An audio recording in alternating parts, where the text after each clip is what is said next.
আসসালামু আলাইকুম সম্মানিত ভিউয়ার্স, আজকে আপনাদেরকে বলবো কিভাবে পাবদা চাষ করবেন।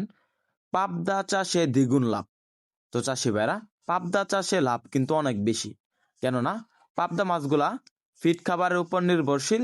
এখন আপনাদেরকে যে মাছগুলা দেখাচ্ছি এগুলা হলো নতুন বছরের নতুন পাবদা মাছের পোনা। আমাদের এখানে 1 থেকে 1.5 ইঞ্চি সাইজের বা 2 ইঞ্চি সাইজের নতুন বছরের পাবদা মাছের পোনা রয়েছে। এই মাছগুলা মূলত এখন বর্তমান নার্সারির উপর নির্ভরশীল। এই মাছগুলা যখন বড় সাইজের হয়ে যাবে, যখন কেজিতে 200 থেকে 250 বা 500 400 পিস হবে, তখন এই মাছগুলা ফিড খাবার খাবে। এখন এই মাছগুলা মূলত নার্সারির উপর নির্ভরশীল, 1 থেকে 2 ইঞ্চি বা 2.5 ইঞ্চি সাইজের মাছগুলা। তো চাষি ভাই, আপনার যারা উন্নত মানের পাবদা মাছের পোনা ক্রয় করতে চান তারা আমাদের সাথে যোগাযোগ করতে পারবেন। আমরা বাংলাদেশের 64 জেলায় ফ্রি হোম ডেলিভারি দিয়ে থাকি। আপনারা চাইলে আমাদের হ্যাচেরি থেকে সরাসরি এসে দেখে শুনে সংগ্রহ করতে পারবেন পাবদা মাছ।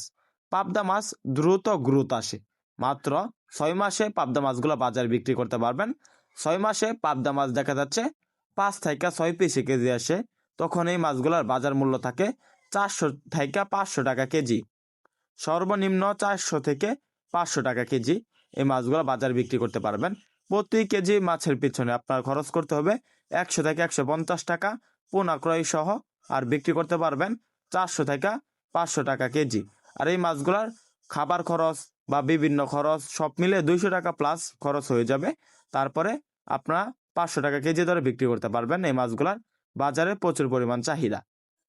তাই এই মাছগুলা চাষ করতে অনেক চাষিরা আগ্রহী, কিন্তু চাষের সম্পূর্ণ তথ্য জানে না। আপনারা সম্পূর্ণ তথ্য না জানলে আমাদের এখান থেকে জেনে নিতে পারবেন পাবদা মাছ চাষের সকল আকার তথ্য পরামর্শ। ভিডিওটি ভালো লাগলে চ্যানেলটি সাবস্ক্রাইব করুন।